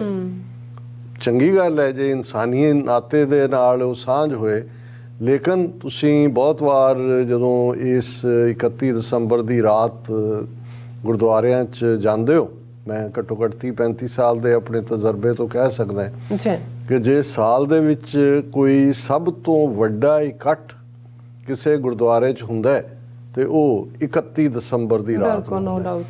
ਔਰ ਇਹਦੇ 'ਚ ਵੀ ਕੋਈ ਸ਼ੱਕ ਨਹੀਂ ਹੈ ਕਿ ਜਿਹੜੇ ਸਾਡੇ ਬਜ਼ੁਰਗ ਇੱਥੇ 60ਵਿਆਂ 'ਚ ਜਾਂ ਉਸ ਤੋਂ ਪਹਿਲਾਂ ਆਏ, ਕਲੱਬ ਕਲਚਰ ਸੀ, ਨਵਾਂ ਸਾਲ ਕਲੱਬਾਂ 'ਚ ਜਾ ਕੇ ਨੱਚਣਾ ਇੱਧਰ ਉੱਧਰ, ਉਹਨਾਂ ਨੇ ਉਹਦੀ ਮੁਹਾਰ ਮੋੜੀ। ਉਹਨਾਂ ਨੇ ਕਿਹਾ ਵੀ ਇਹਨਾਂ ਨੇ ਹਟਣਾ ਤਾਂ ਹੈ ਨਹੀਂ, ਚਲੋ ਗੁਰਦੁਆਰਾ ਸਾਹਿਬ ਵੀ ਜਾ ਕੇ ਨਵਾਂ ਸਾਲ ਚਾੜ ਲੈਣ। ਰਾਗੀ ਜੱਥੇ ਵੀ ਐਨ ਇੱਕ ਤੋਂ ਬਾਅਦ ਇੱਕ ਟੌਪ ਹੁੰਦੇ ਨੇ, ਐਨ ਗੋਲਕ ਵੀ ਉੱਤੇ ਤੱਕ ਜਾ ਰਹੀ ਹੁੰਦੀ ਹੈ ਔਰ ਫਿਰ ਐਨ ਪਿੱਛੇ ਤਿਆਰ ਵੀ ਬੈਠੇ ਹੁੰਦੇ ਨੇ ਵੀ ਐਨ 12 ਵਜੇ ਜਦੋਂ ਸੂਈ ਉਹਨਾਂ ਨੂੰ ਇਹ ਹੁੰਦਾ ਵੀ ਜੇ ਕਿਤੇ ਜਕਾਰਾ ਨਾ ਛੱਡਿਆ ਪਤਾ ਨਹੀਂ ਸਾਲ ਚੜ੍ਹਨਾ ਹੀ ਨਹੀਂ ਹੈ। ਉਹ ਭਾਵੇਂ ਹੋਰ ਗੱਲ ਬਾਰੇ ਕਦੇ ਮੁਸਤੈਦੀ ਨਾ ਵਰਤਦੇ ਹੋਣ, ਮੈਂ ਇਹ ਦੇਖਿਆ ਵੀ ਕਦੇ ਅੱਧਾ ਸਕਿੰਟ ਵੀ ਜਕਾਰਾ ਲੇਟ ਨਹੀਂ ਹੋਇਆ, ਇੰਨੇ ਅਲਰਟ ਹੁੰਦੇ ਨੇ। ਸੋ ਮਤਲਬ ਇਹ ਹੈ ਵੀ ਇਹਨਾਂ ਦਾ ਨਵਾਂ ਸਾਲ ਅਸੀਂ ਆਪਣਾ ਬਣਾ ਲਿਆ। ਔਰ ਹਾਲਾਂਕਿ ਤੁਸੀਂ ਉਸ ਮੈਂ ਕਿਉਂਕਿ ਰਿਚਮੰਡ ਹਿੱਲ ਜਦੋਂ ਇੱਥੇ ਕਿਤੇ ਜਾਣ ਹੁੰਦਾ ਜਾਂ ਦੂਜੀ ਥਾਂ ਤੇ ਤੁਹਾਨੂੰ ਮਸੀਤਾਂ ਦੇ ਵਿੱਚ ਹਨੇਰਾ ਨਜ਼ਰ ਆਉਂਦਾ ਹੈ। ਉਹਨਾਂ ਨੇ ਨਹੀਂ ਆਪਣਾ ਡਿਸਪਲਿਨ ਛੱਡਿਆ, ਅਸੀਂ ਅਡਾਪਟ ਕਰ ਲਿਆ। ਪਰ ਔਰ ਉਹਨੂੰ ਚਲੋ ਇਹ ਵੀ ਚੰਗੀ ਗੱਲ ਹੈ ਕਿ ਗੁਰੂ ਦੀ ਗੋਦ ਦੇ ਵਿੱਚ ਬੈਠ ਕੇ ਜਾਂ ਦੂਜਾ, ਪਰ ਇਸ ਸਾਰੇ ਚੋਂ ਮੈਂ ਬਹੁਤ ਵਾਰ ਦੇਖਦਾ ਹਾਂ ਕਿ ਜਿਹੜੀ ਸਪਿਰਿਟ ਹੈ, ਜਦੋਂ ਅਸੀਂ ਜਿਵੇਂ ਅਸੀਂ ਨਵੇਂ ਸਾਲ ਦੀ ਹੋਂਦ ਕਿੱਥੋਂ ਹੁੰਦੀ ਹੈ, ਕਿਹਦੇ ਨਾਲ ਜੁੜਿਆ ਹੋਇਆ ਗੱਲ ਕਰਦੇ ਹਾਂ, ਤੇ ਜੇ ਸਾਡੀ ਕੌਮ ਦੇ ਇੱਕ ਵੱਡੇ ਹਿੱਸੇ ਨੂੰ ਇਹ ਅਹਿਸਾਸ ਹੋਏ ਕਿ ਅਸੀਂ ਗੁਲਾਮੀ ਦੇ ਦੌਰ 'ਚੋਂ ਗੁਜ਼ਰ ਰਹੇ ਹਾਂ, ਪਿਛਲੇ 75 ਸਾਲਾਂ ਤੋਂ ਸਾਡੇ ਉੱਤੇ ਉਹ ਜਾਬਰ ਹਕੂਮਤ, ਪਹਿਲਾਂ ਸੈਕੂਲਰਿਜ਼ਮ ਦਾ ਲਬਾਦਾ, ਹੁਣ ਹਿੰਦੂਤਵਾ ਦੇ ਥੱਲੇ ਸਾਡੇ ਤੇ ਹਾਵੀ ਹੈ ਔਰ ਸਾਡੀ ਆਪਣੀ ਹੋਂਦ ਦੇ ਉੱਤੇ ਸਵਾਰੀਆਂ ਨਿਸ਼ਾਨ ਲੱਗ ਜਾਏਗਾ ਜੇ ਸਾਡਾ ਆਜ਼ਾਦ ਮੁਲਕ, ਇੰਡੀਪੈਂਡੈਂਟ ਸੋਵਰਨ ਨੇਸ਼ਨ ਖਾਲਿਸਤਾਨ ਅਸੀਂ ਨਹੀਂ ਲੈ ਪਾਵਾਂਗੇ ਤੇ ਫਿਰ ਸਾਡਾ ਮਿਜ਼ਾਜ ਹੋਰ ਹੋਏ। ਫਿਰ ਅਸੀਂ ਇਹਨਾਂ ਇਕੱਠਾਂ ਦੇ ਵਿੱਚ ਵੀ, ਇਹ ਠੀਕ ਹੈ ਜਿੱਥੇ ਥੋੜੇ ਬਹੁਤ ਹਮਦਰਦ ਨੇ ਉਹ ਜਿੱਥੇ 5 ਜਕਾਰੇ ਛੱਡਣਗੇ, ਮਿਡਨਾਈਟ ਖਾਲਿਸਤਾਨ ਜ਼ਿੰਦਾਬਾਦ ਵੀ ਕਹਿਣਗੇ, ਪਰ ਕੁੱਲ ਮਿਲਾ ਕੇ ਮੈਂ ਰੁਝਾਨ ਜੋ ਇੱਥੇ ਵੀ ਦੇਖਦਾ ਹਾਂ ਉਹਦੇ 'ਚ ਬਹੁਤਾ ਸੈਲੀਬ੍ਰੇਸ਼ਨ ਵਾਲੇ ਮਾਹੌਲ 'ਚ ਜ਼ਿਆਦਾ ਗੱਲ ਹੁੰਦੀ ਹੈ। ਗੰਭੀਰਤਾ ਦੇ ਨਾਲ ਆਪਣੀ ਜਿਹੜੀਆਂ ਸਾਡੇ ਸਾਹਮਣੇ ਫੇਸ ਚੈਲੰਜ ਨੇ ਉਹਨਾਂ ਦੀ ਗੱਲ ਘੱਟ ਹੁੰਦੀ ਹੈ। ਔਰ ਇਸ ਸਾਰੇ ਨੂੰ ਵੀ ਅਸੀਂ ਧਿਆਨ ਦੇ ਵਿੱਚ ਰੱਖੀਏ ਕਿ ਅਸੀਂ ਤਾਂ ਆਪਣੇ ਪਰਿਵਾਰਜਨਾਂ ਨਾਲ, ਆਪਣੇ ਪਰਿਵਾਰਾਂ ਨਾਲ ਨਵਾਂ ਸਾਲ ਮਨਾ ਵੀ ਰਹੇ ਹੋਵਾਂਗੇ, ਮੁਬਾਰਕਾਂ ਵੀ ਦੇ ਰਹੇ ਹੋਵਾਂਗੇ, ਪਰ ਉਹਨਾਂ 1.5 ਲੱਖ ਤੋਂ ਜ਼ਿਆਦਾ ਆਪਣੇ ਕੌਮ ਦੇ ਸ਼ਹੀਦ ਸਪੁੱਤਰ ਸਪੁੱਤਰੀਆਂ ਨੂੰ ਪਿਛਲੇ 4 ਦਹਾਕਿਆਂ ਦੇ ਯਾਦ ਕਰੀਏ, ਜਿਹੜੇ ਕਿਸੇ ਨੂੰ ਨਵਾਂ ਵਰ੍ਹਾ ਮੁਬਾਰਕ ਨਹੀਂ ਕਹਿ ਸਕੇ ਕਿਉਂਕਿ ਉਹ ਘਰੋਂ ਨਿਕਲ ਪਏ ਤਾਂ ਕਿ ਸਾਡਾ ਮਾਣ ਮੱਤਾ ਕੱਲ ਬਣ ਸਕੇ ਜਿੱਥੇ ਕਿ ਅਸੀਂ ਆਜ਼ਾਦੀ ਦੇ ਨਾਲ ਜੀ ਸਕੀਏ। ਫਿਰ ਸਾਡੀਆਂ ਮਨ ਦੀਆਂ ਅੱਖਾਂ ਸਾਹਮਣੇ ਜੇਲ੍ਹਾਂ 'ਚ ਬੰਦ ਸਾਡੇ ਉਹ ਨੌਜਵਾਨ ਜਿਹੜੇ ਪਰ ਨੌਜਵਾਨੀ 'ਚ ਗਏ 25 30 ਸਾਲਾਂ ਤੋਂ ਉੱਥੇ ਜੇਲ੍ਹਾਂ ਦੇ ਵਿੱਚ ਬੁਢਾਪੇ ਦੇ ਵਿੱਚ ਪਹੁੰਚ ਗਏ ਔਰ ਅਜੇ ਵੀ ਅਸੀਂ ਪਲੈਕੇਟ ਲੈ ਕੇ ਮੰਗ ਹੀ ਕਰ ਰਹੇ ਹਾਂ ਕਿ ਬੰਦੀ ਸਿੰਘਾਂ ਨੂੰ ਰਿਹਾ ਕਰੋ। ਉਹ ਵੀ ਸਾਡੇ ਮਨ ਦੀਆਂ ਨਜ਼ਰਾਂ ਸਾਹਮਣੇ ਹੋਣੇ ਚਾਹੀਦੇ ਨੇ। ਫਿਰ ਜਿਹੜੇ ਧਰਤੀ ਤੇ ਪੰਜਾਬ ਦੀ ਧਰਤੀ ਦੇ ਉੱਤੇ ਤਕਲੀਫਾਂ ਦੇ ਬਾਵਜੂਦ ਨੈਗੇਟਿਵਿਟੀਜ਼ ਦੇ ਬਾਵਜੂਦ ਉਹ ਬਹਾਦਰ ਯੋਧੇ ਜਿਨ੍ਹਾਂ ਨੇ ਖਾਲਿਸਤਾਨ ਦਾ ਪਰਚਮ ਝੂਲਦਾ ਰੱਖਿਆ ਹੋਇਆ ਜਿਹੜੇ ਸਟਰਗਲ ਕਰ ਰਹੇ ਨੇ ਕਿਸੇ ਨਾ ਕਿਸੇ ਫਾਰਮ 'ਚ ਜੋ ਕੁਝ ਕਰਨਾ ਚਾਹੁੰਦੇ ਨੇ, ਜਦੋਂ ਅਸੀਂ ਇਹਨਾਂ ਸਾਰਿਆਂ ਨੂੰ ਦੇਖਾਂਗੇ ਤਾਂ ਫਿਰ ਸਾਨੂੰ ਲੱਗੇਗਾ ਕਿ ਭਾਈ ਇਹ ਠੀਕ ਹੈ ਕਿ ਅਸੀਂ ਅਨਕਰਟੀਅਸ ਵੀ ਨਹੀਂ ਹੋਣਾ ਚਾਹੁੰਦੇ। ਜੇ ਤੁਹਾਨੂੰ ਕੋਈ ਹੈਪੀ ਨਿਊ ਈਅਰ ਕਹਿੰਦਾ ਹੈ ਇਹ ਤਾਂ ਨਹੀਂ ਹੈ ਵੀ ਤੁਸੀਂ ਉਸ ਦਾ ਜਵਾਬ ਨਹੀਂ ਦਿਓਗੇ, ਉਹ ਤਾਂ ਜੋ ਵੀ ਕੋਈ ਕਹੇ ਤੁਸੀਂ ਦਿੰਦੇ ਹੋ, ਪਰ ਸਾਨੂੰ ਇਹ ਮੂਮੈਂਟਸ ਜਿਹੜੀਆਂ ਨੇ ਪੌਂਡਰ ਅਪੌਨ ਕਰਨ ਦੀਆਂ ਵੀ ਨੇ, ਕੰਟੈਂਪਲੇਟ ਕਰਨ ਦੀਆਂ ਵੀ ਨੇ, ਆਪਣੇ ਆਪ ਨੂੰ ਇਹ ਸਮਝਣ ਦੀਆਂ ਵੀ ਨੇ। ਔਰ ਮੈਂ ਜਿਹੜਾ ਜਦੋਂ ਵੀ ਨਵਾਂ ਸਾਲ ਆਉਂਦਾ ਹੈ ਸਾਡੇ ਪੰਥਕ ਕਮੇਟੀ ਦੇ ਮੁਖੀ ਜਿਨ੍ਹਾਂ ਦੀ ਅਗਵਾਈ ਜਿਨ੍ਹਾਂ ਨੂੰ ਜਿਹੜੀ 5 ਮੈਂਬਰੀ ਪੰਥਕ ਕਮੇਟੀ 26 ਜਨਵਰੀ 1986 ਨੂੰ ਸਰਬੱਤ ਖਾਲਸਾ ਅਕਾਲ ਤਖਤ ਸਾਹਿਬ ਤੇ ਹੁੰਦਾ ਕਿ ਕੌਮ ਨੂੰ ਸਿਆਸੀ ਅਗਵਾਈ ਦੇਣੀ ਹੈ, ਲੱਖਾਂ ਸਿੱਖ ਇਕੱਠੇ ਹੁੰਦੇ ਨੇ ਆਪੋ ਹਾਰੇ ਔਰ ਉਸ ਸਰਬੱਤ ਖਾਲਸਾ ਚੋਂ 5 ਮੈਂਬਰੀ ਪੰਥਕ ਕਮੇਟੀ ਜਿਹੜੀ ਹੈ ਉਹ ਪੰਥ ਦੀ ਅਗਵਾਈ ਲਈ ਥਾਪੀ ਜਾਂਦੀ ਹੈ। ਬਾਬਾ ਗੁਰਬਚਨ ਸਿੰਘ ਮਾਨੂਚਾਲ ਯੋਧੇ ਉਹਨਾਂ ਨੂੰ ਪੰਥਕ ਕਮੇਟੀ ਦਾ ਮੁਖੀ ਬਣਾਇਆ ਜਾਂਦਾ ਔਰ ਇਹੀ 5 ਮੈਂਬਰੀ ਪੰਥਕ ਕਮੇਟੀ ਫਿਰ 29 ਅਪ੍ਰੈਲ 1986 ਨੂੰ ਖਾਲਿਸਤਾਨ ਦਾ ਐਲਾਨਨਾਮਾ ਅਕਾਲ ਤਖਤ ਸਾਹਿਬ ਤੋਂ ਜਾਰੀ ਕਰਦੀ ਹੈ ਔਰ ਬਾਬਾ ਮਾਨੂਚਾਲ ਜਿਹੜੇ ਇੱਕ ਬਹਾਦਰ ਯੋਧੇ ਸੀ ਉਹ ਜੂਝੇ ਔਰ ਅਖੀਰ ਜਦੋਂ ਤੱਕ ਅਸੀਂ 1992-93 ਦਾ ਇਹ ਦੌਰ ਸਾਰਾ ਦੇਖਦੇ ਹਾਂ ਔਰ ਬਾਬਾ ਮਾਨੂਚਾਲ ਉਹਨਾਂ 'ਚੋਂ ਸਨ ਜਿਹੜੇ 1978 'ਚ ਜਿਹੜਾ ਜਥਾ ਸ਼ਾਂਤਮਈ ਤਰੀਕੇ ਨਾਲ ਨਰਕਧਾਰੀਆਂ ਨੂੰ ਚੈਲੰਜ ਕਰਨ ਗਿਆ ਸੀ ਉਹਦਾ ਵੀ ਹਿੱਸਾ ਸਨ। ਉਹਨਾਂ ਦੀ ਲੱਤ ਤੇ ਗੋਲੀ ਲੱਗੀ ਸੀ ਔਰ ਸੰਤ ਪਿੰਡਾਂ ਵਾਲਿਆਂ ਨੂੰ ਪੂਰੀ ਤੌਰ ਤੇ ਫੌਜ 'ਚੋਂ ਆਏ ਸੀ, ਸਿਗਨਲ ਦੇ ਵਿੱਚ ਉਹਨਾਂ ਦੀ ਨੌਕਰੀ ਸੀ ਔਰ ਪੂਰੀ ਤਰ੍ਹਾਂ ਸਮਰਪਿਤ ਰਹੇ ਔਰ ਉਹਨਾਂ ਨੇ ਬੜੀ ਬਹਾਦਰੀ ਦੇ ਨਾਲ ਜੂਝਦਿਆਂ ਸ਼ਹੀਦੀ ਪਾਈ। ਪੰਜਾਬ ਦੇ ਵਿੱਚ ਬਹੁਤ ਵੱਡਾ ਉਹਨਾਂ ਦਾ ਯੋਗਦਾਨ ਹੈ ਔਰ ਇਹ ਬਹੁਤਿਆਂ ਨੂੰ ਉਹਨਾਂ ਦੇ ਜਿਉਂਦੇ ਜੀ ਤਾਂ ਸ਼ਾਇਦ ਨਾ ਪਤਾ ਹੋਏ। ਜਦੋਂ ਉਹਨਾਂ ਦੀ ਸ਼ਹਾਦਤ ਹੋਈ ਉਸ ਤੋਂ ਬਾਅਦ ਇੱਕ ਡਾਇਰੀ ਵੀ ਉਹਨਾਂ ਦੇ ਕੋਲੋਂ ਮਿਲੀ ਜਿਹੜੀ ਸ਼ਾਇਦ ਪੁਲਿਸ ਨੇ ਕਦੇ ਸਾਹਮਣੇ ਨਹੀਂ ਲਿਆਂਦੀ, ਜਿਹਦੇ 'ਚ ਉਹ ਸ਼ਾਇਰ ਵੀ ਸਨ, ਜਿਹਦੇ 'ਚ ਉਹਨਾਂ ਦੀਆਂ ਲਿਖੀਆਂ ਨਜ਼ਮਾਂ ਵੀ। ਲੇਕਿਨ ਉਸ ਪੀਰੀਅਡ 'ਚ ਹੀ ਪੰਜਾਬੀ ਅਜੀਤ ਦੇ ਵਿੱਚ ਜਿਹੜੀ ਇੱਕ ਜਾਂ 2 ਨਜ਼ਮਾਂ ਉਹਨਾਂ ਦੀਆਂ ਛਪੀਆਂ। ਇੱਕ ਨਜ਼ਮ ਜਿਹੜੀ ਮੈਂ ਹਮੇਸ਼ਾ ਹੀ ਪਿਛਲੇ ਇਹਨਾਂ ਸਾਰੇ ਵਰਿਆਂ 'ਚ ਸ਼ੇਅਰ ਕਰਦਾ ਕਿਉਂਕਿ ਇਹ ਇਕੱਲੀ ਇੱਕ ਨਜ਼ਮ ਨਹੀਂ ਹੈ ਜਾਂ ਇੱਕ ਇਕੱਲੀ ਬਾਬਾ ਮਾਨੂਚਾਲ ਇੱਕ ਖਾਲਸਾਈ ਯੋਧੇ ਦੀ ਕਿਰਤ ਨਹੀਂ ਹੈ।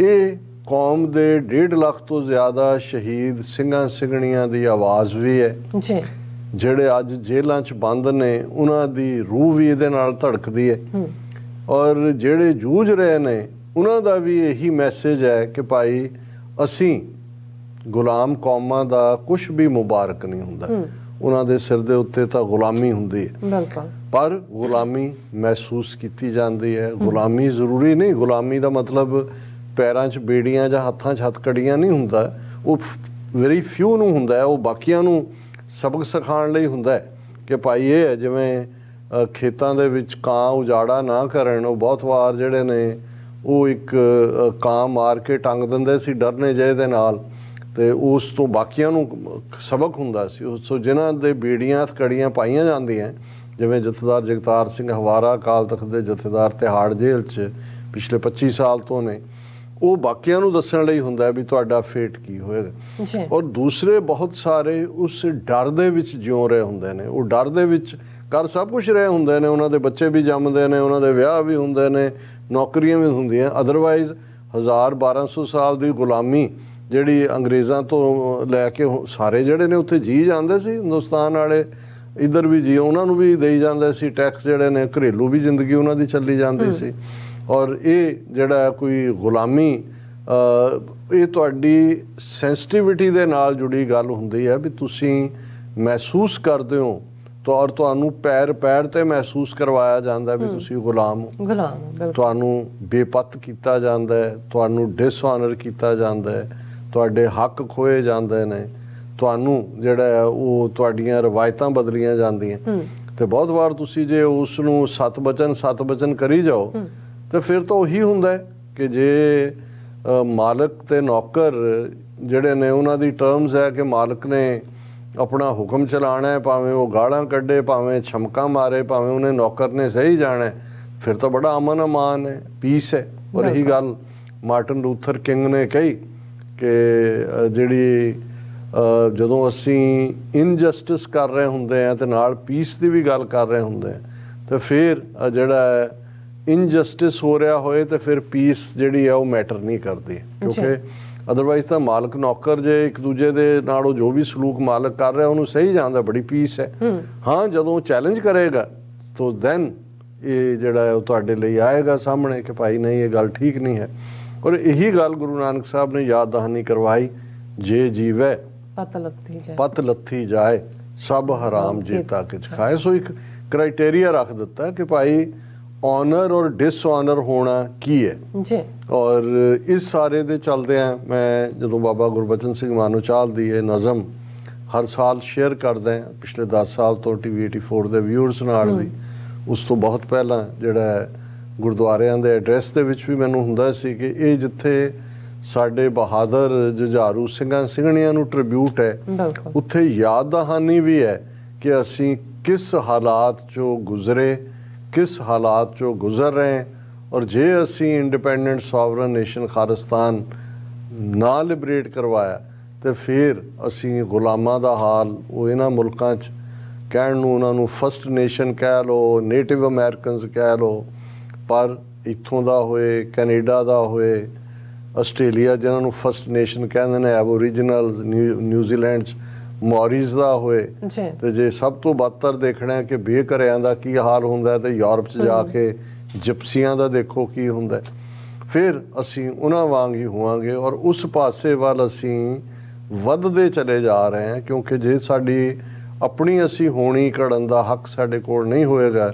ਔਰ ਜਿਹੜੀ ਵਾਰਨਿੰਗ 1970ਵਿਆਂ ਦੇ ਵਿੱਚ ਸਰਦਾਰ ਕਪੂਰ ਸਿੰਘ ਹੋਰਾਂ ਨੇ ਵੈਨਕੂਵਰ ਦੇ ਇੱਕ ਆਡੀਟੋਰੀਅਮ ਦੇ ਵਿੱਚ ਜਿਹੜਾ ਆਪਣੇ ਐਡਰੈਸ ਦੇ ਵਿੱਚ ਜਿਹੜਾ ਸਿੱਖਾਂ ਨੂੰ ਦਿੱਤੀ ਸੀ ਕਿ ਜੇ ਸਿੱਖਾਂ ਦੇ ਕੋਲ ਪੋਲੀਟੀਕਲ ਪਾਵਰ ਨਾ ਆਈ ਤੇ ਯਾਦ ਰੱਖਿਓ ਤੁਹਾਡੇ ਬੱਚੇ ਤੇ ਉਹਨਾਂ ਦੇ ਬੱਚੇ ਤੇ ਅੱਗੋਂ ਉਹਨਾਂ ਦੇ ਬੱਚੇ ਜਾਂ ਦਫ਼ਤਰਾਂ ਦੇ ਵਿੱਚ ਚਪੜਾਸੀ ਹੋਣਗੇ, ਜਾਂ ਹਿੰਦੂਆਂ ਦੀਆਂ ਮਲਕੀਤਾਂ ਵਾਲੀਆਂ ਗੱਡੀਆਂ ਦੇ ਡਰਾਈਵਰ ਹੋਣਗੇ, ਜਾਂ ਹਿੰਦੂਆਂ ਦੀ ਮਲਕੀਤਾਂ ਵਾਲੇ ਹੋਟਲਾਂ ਦੇ ਬਾਹਰ ਸਿਕਿਉਰਿਟੀ ਗਾਰਡ ਲੱਗੇ ਹੋਣਗੇ, ਤੇ ਜਾਂ ਵੇਸਾਈਡ ਰੋਬਰ ਹੋਣਗੇ, ਲਟੇਰੇ ਹੋਣਗੇ। ਇਸ ਤੋਂ ਵੱਧ ਕੇ ਉਹ ਕੁਛ ਨਹੀਂ ਹੋਣਗੇ। ਸੋ ਇਹੀ ਇਸੇ ਨੂੰ ਹੀ ਪੋਲੀਟੀਕਲ ਪਾਵਰ ਦੇ ਨਾਲ ਜੁੜਿਆ ਹੋਇਆ ਕਹਿੰਦੇ ਨੇ। ਜਿਨ੍ਹਾਂ ਕੌਮਾਂ ਦੇ ਕੋਲ ਸਿਆਸੀ ਤਾਕਤ ਨਹੀਂ ਹੁੰਦੀ ਉਹ ਅਲਟੀਮੇਟਲੀ ਘਸਿਆਰੀਆਂ ਬਣ ਜਾਂਦੀਆਂ ਨੇ, ਉਹ ਮੁਤਾਜ ਹੋ ਜਾਂਦੀਆਂ ਨੇ। ਉਹਨਾਂ ਦੇ ਅੰਦਰ ਹੌਲੀ ਹੌਲੀ ਗੈਰਤ, ਅਣਖ ਸਭ ਕੁਝ ਮੁੱਕ ਜਾਂਦਾ ਹੈ। ਉਹ ਡੰਬ ਡਰਿਵਨ ਕੈਟਲ ਦੀ ਤਰ੍ਹਾਂ ਆਪਣੇ ਮਾਲਕ ਦੀ ਬਿਲਡਿੰਗ ਦੇ ਉੱਤੇ ਜਿਹੜਾ ਜਿਉਂਦੀਆਂ ਨੇ। ਔਰ ਮੈਂ ਬਾਬਾ ਮਾਨੂਚਾਲ ਦੀ ਇਹ ਨਜ਼ਮ, ਜਿਸ ਨੂੰ ਅਸੀਂ ਇਸ ਟੌਪਿਕ ਦਾ ਜਿਹੜਾ ਸਿਰਲੇਖ ਵੀ ਬਣਾਇਆ, ਕਿਵੇਂ ਆਖਾਂ ਨਵਾਂ ਵਰਾ ਮੁਬਾਰਕ ਹੋਵੇ, ਇਹ ਬਾਬਾ ਮਾਨੂਚਾਲ ਦਾ ਦਿੱਤਾ ਟਾਈਟਲ ਹੀ ਹੈ। ਮੇਰੇ ਦੋਸਤ ਉਡੀਕਦੇ ਹੋਣਗੇ ਮੇਰੇ ਵੱਲੋਂ ਨਵੇਂ ਸਾਲ ਦਾ ਗ੍ਰੀਟਿੰਗ ਕਾਰਡ। ਮੇਰੇ ਦੋਸਤ ਉਡੀਕਦੇ ਹੋਣਗੇ ਮੇਰੇ ਵੱਲੋਂ ਨਵੇਂ ਸਾਲ ਦਾ ਗ੍ਰੀਟਿੰਗ ਕਾਰਡ। ਐ ਪਰ ਦੋਸਤੋ ਕਿਵੇਂ ਆਖਾਂ ਤੁਹਾਨੂੰ ਕਿ ਨਵਾਂ ਵਰਾ ਮੁਬਾਰਕ ਹੋਵੇ। ਅਜੇ ਤਾਂ ਮੈਂ ਸੰਭਾਲਦਾ ਫਿਰਦਾ ਆਪਣੀ ਵਿਰਾਸਤ, ਜਿਸ ਨੂੰ ਖਤਮ ਕਰਨ ਦੀਆਂ ਕੋਸ਼ਿਸ਼ਾਂ ਜਾਰੀ ਹਨ, ਤੇ ਲੱਭਦਾ ਫਿਰ ਰਿਹਾ ਬਾਪੂ ਦੀ ਪੱਗ, ਕਿਤੇ ਰੁਲਦੀ ਪਈ ਠਾਣੇ ਦੀ ਗੁੱਠ ਚੋਂ। ਅਜੇ ਮੇਰੀ ਮਾਂ ਦੇ ਹੰਝੂ ਨਹੀਂ ਸੁੱਕੇ ਤੇ ਭੈਣਾਂ ਦੇ ਹੌਕੇ, ਜਿਨ੍ਹਾਂ ਦਾ ਲਖਤੇ ਜਿਗਰ ਤੇ ਸੋਹਲ ਫੁੱਲ ਮਧੌਲਿਆ ਗਿਆ ਅਖੌਤੀ ਮੁਕਾਬਲੇ 'ਚ ਕਿਸੇ ਬੀਆਬਾਨ ਰੋਹੀ ਦੇ ਪੁੱਲ ਤੇ। ਅਜੇ ਤਾਂ ਮੈਂ ਸੰਭਾਲਦਾ ਫਿਰਦਾ ਆਪਣੀ ਵਿਰਾਸਤ, ਜਿਸ ਨੂੰ ਖਤਮ ਕਰਨ ਦੀਆਂ ਕੋਸ਼ਿਸ਼ਾਂ ਜਾਰੀ ਹਨ, ਤੇ ਲੱਭਦਾ ਫਿਰ ਰਿਹਾ ਬਾਪੂ ਦੀ ਪੱਗ, ਕਿਤੇ ਰੁਲਦੀ ਪਈ ਠਾਣੇ ਦੀ ਗੁੱਠ ਚੋਂ। ਅਜੇ ਮੇਰੀ ਮਾਂ ਦੇ ਹੰਝੂ ਨਹੀਂ ਸੁੱਕੇ ਤੇ ਭੈਣਾਂ ਦੇ ਹੌਕੇ, ਜਿਨ੍ਹਾਂ ਦਾ ਲਖਤੇ ਜਿਗਰ ਤੇ ਸੋਹਲ ਫੁੱਲ ਮਧੋਲਿਆ ਗਿਆ ਖੌਤੀ ਮੁਕਾਬਲੇ 'ਚ ਕਿਸੇ ਬੀਆਬਾਨ ਰੋਹੀ ਦੇ ਪੁੱਲ ਤੇ। ਅਜੇ ਤਾਂ ਗੁੰਮੇ ਲਾਡੋ ਭੈਣ ਦੀ ਚੁੰਨੀ, ਅਜੇ ਤਾਂ ਗੁੰਮੇ ਲਾਡੋ ਭੈਣ ਦੀ ਚੁੰਨੀ, ਗੁਆਚੀ ਜਿਹੜੀ ਦਿੱਲੀ ਕਤਲੇਆਮ ਦੌਰਾਨ ਸੀ।